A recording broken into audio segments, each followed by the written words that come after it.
ಮಗ ಹೇಗಿದ್ದೀರಾ? ನಾನು ನಿಮ್ಮ ರವಿ. ನೀವು ನೋಡ್ತಾ ಇದ್ದೀರಾ ರವಿ ಬ್ಲಾಗ್ಸ್ ನೆಲಮಂಗಲ. ಗುರು ಏನು ಗುರು ಮ್ಯಾಚ್ ಇವತ್ತು ಕತೆ ಬೆಂಕಿ ಮ್ಯಾಚು ಅಂತ ಅನ್ಕೊಂಡಿದ್ದೆ. ನೋಡ್ರೆ ಟಮಾರ್ ಅಂತ ಟುಸ್ ಆಗೋ ಮ್ಯಾಚ್ ಆಗೋಯ್ತು ಇವತ್ತು. ಇಷ್ಟು ಈಸಿಯಾಗಿ ನಮ್ಮ DC ಅವ್ರು ಗೆಲ್ತಾರೆ ಅಂತ ಕನ್ಸಲು ಅಂದ್ಕೊಂಡಿರಲಿಲ್ಲ. ಮಾತಾಡೋಣ ಅದ್ರ ಬಗ್ಗೆ. ಅದಕ್ಕೂ ಮುಂಚೆ ನೀವೇನಾದರೂ ನಮ್ಮ ಚಾನಲ್ ಸಬ್ಸ್ಕ್ರೈಬ್ ಮಾಡಿಲ್ಲ ಅಂದರೆ ಈಗಲೇ ಸಬ್ಸ್ಕ್ರೈಬ್ ಮಾಡಿ, ಹಾಗೆ ಬೆಲ್ ಐಕನ್ ಕೂಡ ಕ್ಲಿಕ್ ಮಾಡಿ ಅಂತ ಹೇಳ್ದ. ಏನು ಗುರು ಇವತ್ತು ಮ್ಯಾಚ್ ಕತೆ ಹಿಂಗಾಗೋಯ್ತು. DC ವರ್ಸಸ್ GT ಅವ್ರ ಕತೆ ಬೇಜಾರಾಗೋಯ್ತು ಮ್ಯಾಚು. ಯಾರೇನೋ ಇವತ್ತು GT ಅವರು ಒಂದು ಭರ್ಜರಿ ಯೂಸ್ ಸ್ಕೋರೇ ಕೊಡ್ತಾರೆ DC ಅವ್ರಿಗೆ ಅಂತ ಅಂದ್ಕೊಂಡಿದ್ದೆ. ನೋಡಿದ್ರೆ ಖಾಲಿ 89ಕ್ಕೆ ಆಲ್ ಔಟ್ ಆಗ್ಬಿಡೋರು ಗುರು ನಮ್ಮ GT ಅವರು. ಅದೊಂಥರ ಏನಿವತ್ತು ನಮ್ಮ DC ಅವ್ರ ಬೌಲಿಂಗು ಅಷ್ಟು ಇಂಪ್ಯಾಕ್ಟ್ ಆಗಿತ್ತಾ ಅಂತ ಕೇಳ್ಬೋದು. ಭರ್ಜರಿಯಾಗೇ ಇತ್ತು. ನಮ್ಮ GT ಅವ್ರ ಬ್ಯಾಟಿಂಗ್ ಕಂಪೇರ್ ಮಾಡ್ಕೊಂಡ್ರೆ ನಮ್ಮ DC ಅವ್ರ ಬೌಲಿಂಗ್ ಅದ್ರ ಮೇಲೆ ಕುಣಿದಾಡ್ಬಿಟ್ಟಿದ್ದಾರೆ ಅಂತ ಹೇಳ್ಬೋದು. ಇವತ್ತು ಫೀಲ್ಡ್ ತುಂಬ ಕುಣಿದಾಡ್ಬಿಟ್ಟಿದ್ದಾರೆ. ಯಾಕೆಂದರೆ ಬ್ಯಾಕ್ ಟು ಬ್ಯಾಕ್ ವಿಕೆಟ್ ಟಕ ಟಕ ಟಕ ಟಕ ಟಕ ಅಂತ ಬೀಳ್ತಾ ಇದ್ರೆ DC ಅವರಿಗೆ ಖುಷಿ ಆಗದೆ ಇನ್ನೇನು ಬೇಜಾರಾಗುತ್ತಾ. ಇನ್ನು ನಮ್ಮ GT ಅವರು ಫುಲ್ಲು ಸಪ್ಪೆ ಮುಖ ಹಾಕೊಂಡು ಕೂತಿದ್ರು. ಅದರಲ್ಲೂ ಇಶಾಂತ್ ಶರ್ಮಾ ನಮ್ಮ ಗಿಲ್ ವಿಕೆಟ್ ತಗೊಂಡು ಉರಿಸಿದ್ದು ಅದೊಂಚೂರು ಅಗ್ರೆಷನ್, ಅದು ಒಂಚೂರು ನೋಡೋಕೆ ಖುಷಿ ಕೊಡ್ತಾಯಿತ್ತು ಎಲ್ರಿಗೂ. ಸೊ ಇವತ್ತು GT ಅವ್ರು ಹೇಳಬೇಕು ಅಂತಂದರೆ ಎಫರ್ಟ್ಲೆಸ್. ಇವತ್ತು ಎಫರ್ಟೇ ಇಲ್ಲ ಅಂತ ಹೇಳ್ಬೋದು. ಆ ಥರ ಆಡಿದ್ದಾರೆ ಇವತ್ತು. ಯಾರ್ದು ಸ್ಕೋರ್ ಇಲ್ಲ.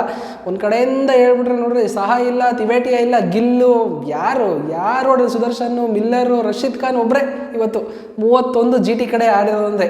ರಶೀದ್ ಖಾನಿಂದ 31 ಬಂದದ್ದು, ಇಲ್ಲ ಅಂದರೆ 89 ಹೋದಾರಿಲ್ಲ. 56 57ಕ್ಕೆ ಇಷ್ಟಕ್ಕೆ ನಿಂತ್ಕೊಂಡ್ಬಿಡೋದೇನೋ. GT ಅಂತೂ ಇವತ್ತು ವರ್ಸ್ಟಾಗಿ ಆಡಿದಿರ್ಬೋದು. ಈ ಸೀಸನ್ನ ಲೋಯೆಸ್ಟ್ ಸ್ಕೋರ್ ಈ ಸರಿ ಇದು ಅಂದರೆ ಸೀಸನ್ 17ನ ಲೋಯೆಸ್ಟ್ ಸ್ಕೋರ್ 89 ಇವತ್ತು GT ಅವ್ರದ್ದಾಗಿದೆ. ಇನ್ನು ನಮ್ಮ DC ಅವರ ಬೌಲಿಂಗು ಹೆಂಗಿತ್ತು ಅಂತ ಆಲ್ರೆಡಿ ಭರ್ಜರಿಯಾಗಿತ್ತು. ಏಕೆಂದರೆ ಎಲ್ಲ ಎರಡು ವಿಕೆಟ್ ತಗೊಂಡು ಭರ್ಜರಿ ಆಟ ಆಡ್ಬಿಟ್ರೆ. ಕಲೀಲು 4 ಓವರ್ಸ್ಗೆ 28 ರನ್ ಕೊಟ್ಟು 1 ವಿಕೆಟ್ ತಗೊಂಡ್ರೆ. ಇನ್ನು ಇಶಾಂತ್ ಶರ್ಮಾ 2 ಓವರ್ಸ್ ಮಾಡಿ ಅವರು ಭರ್ಜರಿ ವಿಕೆಟ್ ಕಿತ್ತಿದ್ದಾರೆ. ಗಿಲ್ ವಿಕೆಟ್ ತಗೊಂಡು ಒಂಥರ ಅಗ್ರೆಷನ್ ಸೆಲೆಬ್ರೇಷನ್ನೇ ಮಾಡಿಬಿಟ್ಟಿದ್ದಾರೆ ಅಂತ ಹೇಳ್ಬೋದು. ಇನ್ನು ಮುಖೇಶ್ ಕುಮಾರು 3 ವಿಕೆಟ್ಸು ಭರ್ಜರಿಯಾಗಿ ಆಡಿಸಿದ್ದಾರೆ. ಸ್ಟುಬು 2 ವಿಕೆಟ್ಸು ಒಂದೇ ಓವರ್ಗೆ, ಅವರು ಭರ್ಜರಿಯಾಗಿ ಬೌಲಿಂಗ್ ಮಾಡಿದ್ದಾರೆ.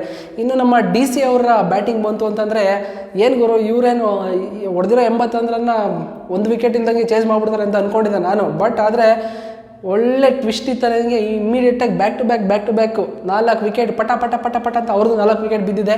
ಅಷ್ಟು ಈಸಿಯಾಗಿ ಅವರು ಗೆದ್ದಿಲ್ಲ DC ಅವರು. ಬಟ್ GT ಅವರು ಟಫ್ ಕಾಂಪೀಟ್ ಕೊಟ್ಟರು. ಬಟ್ ಅಷ್ಟೊಂದು ಕಾಂಪೀಟ್ ಕೊಡೋಕ್ಕಾಗಿಲ್ಲ.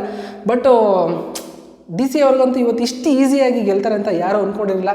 ಫೈನಲಾಗಿ DC ಅವ್ರು ಗೆದ್ದು GT ಅವರು ಪಾಪ ಸೋತು ಸುಣ್ಣ ಆಗಿಬಿಟ್ಟು ಬೇಜಾರಾಗಿ ಕುಂತ್ಕೊಂಡಿದ್ದಾರೆ. ಶುಭ್ಮನ್ ಗಿಲ್ ಅಂತೂ ನೋಡೋಕ್ಕಾಗ್ತಾ ಇಲ್ಲ. ಸೊ ನೋಡ್ತಾ ಇರಿ, ಇದಾಗಿತ್ತು ಇವತ್ತಿನ ಅಪ್ಡೇಟು. ಬಾಯ್.